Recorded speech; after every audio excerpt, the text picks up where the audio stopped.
All right, let's do it. Cheers. Hello and welcome to $5 Flicks. My name is Michael Willer, and these are my top 5 tips for beginning filmmakers. I'm going to do some tips for confident and expert filmmakers later on, but these are the basics. These are things, and they're not necessarily what you would expect either. So number 1, right off the bat, is be weird and express yourself.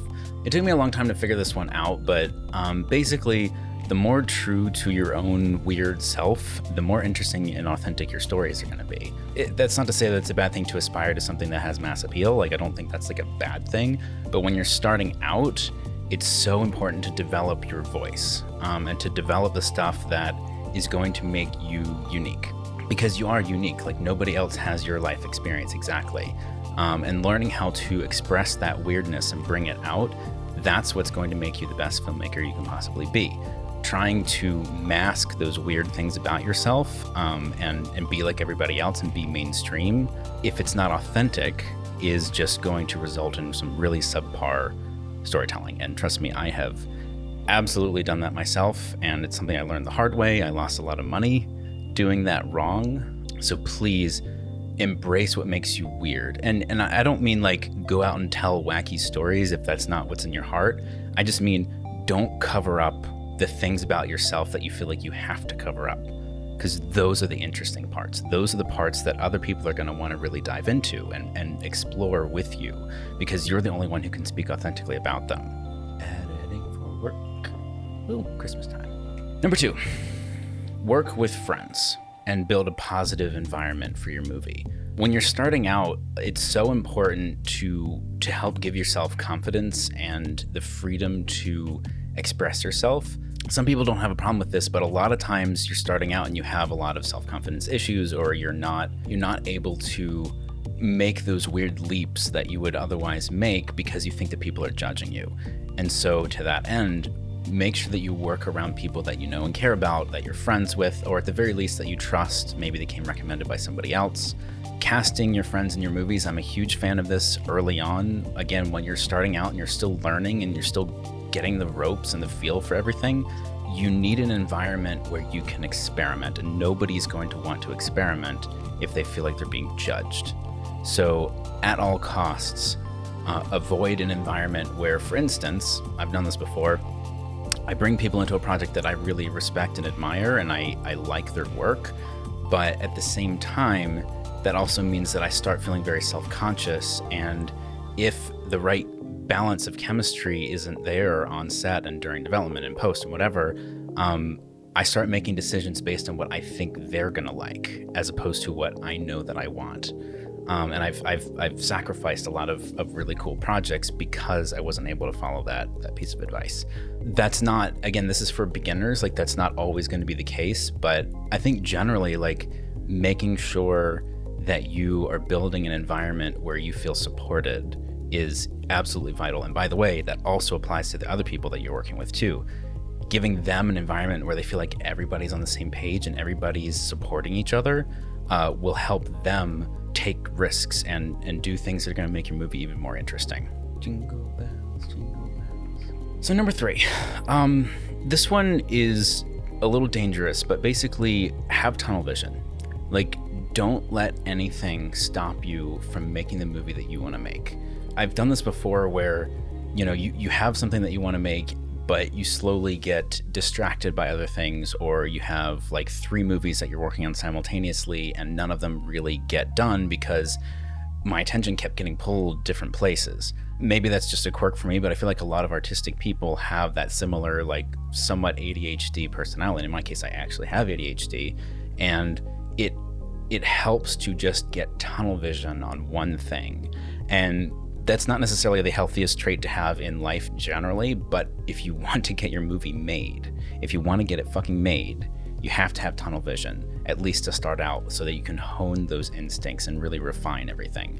And then later on, you'll have a little bit more discipline. But early on, you have to believe so wholeheartedly in your project, in your movie, that you just zone in on it and it alone. And anything else outside of that is just noise. And to that end, don't compare yourself to other people either. That is absolutely deadly. And I know that a lot of times it's very hard to help yourself from doing that, because you see what you aspire to in other people's work, especially if you admire like famous directors. I had a really hard time with this with whoever it was who made Chronicle. He was like 26 years old when he made that movie, and then got to go on and I think he directed Fan Four Stick, which is not a great end to that story. I think he had a really hard time with that on set and dealing with Fox and all that. But point being, if I was comparing myself to him, I was holding myself to this absurd standard of making a blockbuster movie by the time I was 26. And it's not that I actually necessarily thought that needed to happen to be successful, but it was just that was making me crazy. Like, it was making me focus on all the wrong things. And that was a lesson I had to learn the hard way. It took me years to really understand that having my vision spread throughout a bunch of different influences was actually distracting me from focusing on the storytelling and what I do best. So people may not need to hear this one, but number 4 is swing for the fences.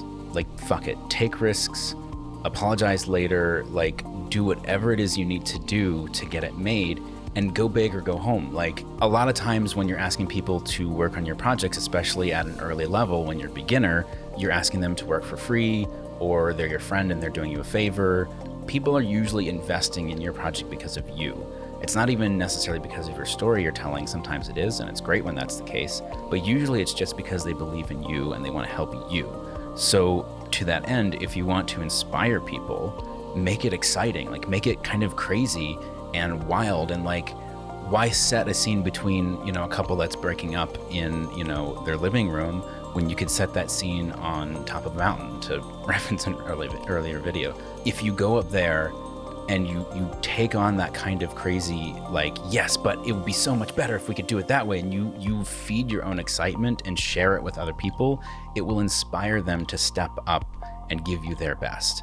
As opposed to like sometimes, and I'm not saying like, oh, don't ever set your scenes in conventional locations. My point is, whatever it is that could make your movie that much more difficult to accomplish, but also more rewarding in the end, I guarantee you won't regret having tried. You might fail, that is entirely possible, but in failing, you will also learn so much more than if you just totally knock it out of the park on a really simple thing, and you walk away thinking like, okay, well, I guess I nailed that. What's next? Like, you don't necessarily learn from those smaller, simpler things that you never really tried that hard for. So it's another way of saying, like, challenge yourself. Like, don't settle for subpar when something a little bit more complicated is still within your reach. So tip number 5, and this can be a little tough if you make something and at the end of this like long, arduous process, you have a story or a short or movie that you're not happy with, or you're embarrassed by, or you mess something up and you don't feel like it's really done, is show people. Get it out there, put it out into the world, post it on Facebook, YouTube, Instagram, whatever. Show people your work. Because if for maybe you're embarrassed by the end product and you don't think it's worth showing to people, or B, maybe you are just continually tweaking. Like you never finish your edit because you think, oh, this can be better, or this can be better, or maybe I'll reshoot this, or maybe I just need this little bit of extra footage, or maybe you gotta stop at some point. And stopping means showing people. It means having a release date. It means I'm going to have this done in a month, because no matter what, it's just got to get out there. The value of which is that people give you feedback, and a lot of times it will surprise you. A lot of times people will really connect with some part of your story that you didn't even really think twice about, or they'll say like, I really loved how you used this one shot, and you're like, oh, like that wasn't even a shot I had really thought twice about, like I just did it because it seemed right. But then that's what they identify as something that was really cool. Sometimes you'll get negative feedback or no feedback, which is almost worse, and people are really quiet and you're like, oh, that didn't land at all. But you still finished the movie. And at this early stage, finishing something is the most important thing you can do for growth. It's not how hard was it and you accomplished your goal. It's not how many people you got to work on it. It's not how much money you raised on Kickstarter. It's, did you finish it? It doesn't matter how big or small your project was. If you finished it and got it out into the world for people to watch, that is more than most people can say. Like, that is very hard to do and absolutely necessary, because you will never be able to really truly move on to your next project and do that authentically until you have finished the one that you've started. By the way, I am 100% guilty of this. I mean, there's a reason I'm talking about this stuff, because usually I've screwed it up myself. So anyway, those are my top 5 tips for beginning filmmakers. I probably have more. I mean, I almost certainly have more, but as far as things that I don't hear a lot of other people talking about and stuff that I wish that I had known when I was first starting out, I think those are really vital. The more complicated tips, like I think for more confident filmmakers, will get a little more granular, but when you're starting out, these kinds of basics are absolutely essential. And if you can take on even 1 or 2 of them into your next project, I promise you the end result will be more rewarding, because at the very least, you were thinking more about it.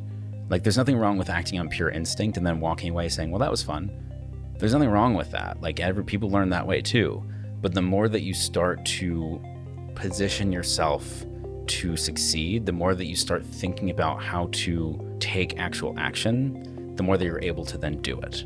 And that's the whole point of this channel, is how to help you actually go out and make your movie. Whenever that may be, tomorrow, next month, or next year, I want you to actually be able to go out, make your movie, finish it, and share it. Hell, share it with me. Like, I would love for somebody to be able to like start their movie and apply at least one of these tips that I'm talking about, or one of the things that I've fucked up in the past, to their movie and learn from it, and then say, hey, like, this is the result, or this is what I was able to do. Like, that would be fucking great. That would be my absolute ideal. Anyway, thank you for watching. I ramble on incessantly, but hopefully these are helpful. Please like and subscribe. That helps me out. And I'm never going to have ads on this channel. I promise you that early. Like, I'm never going to have ads, because I want you to be able to just watch. So the best thing that you can do for me is, if you like it, hit like. And if you want to see more, hit subscribe. And that's it, because it's just between you and me. So, happy holidays. I'm recording this right after Thanksgiving. I'm sure you won't be watching this until, I don't know, at least January. But I wish you the best, and I'll see you next time.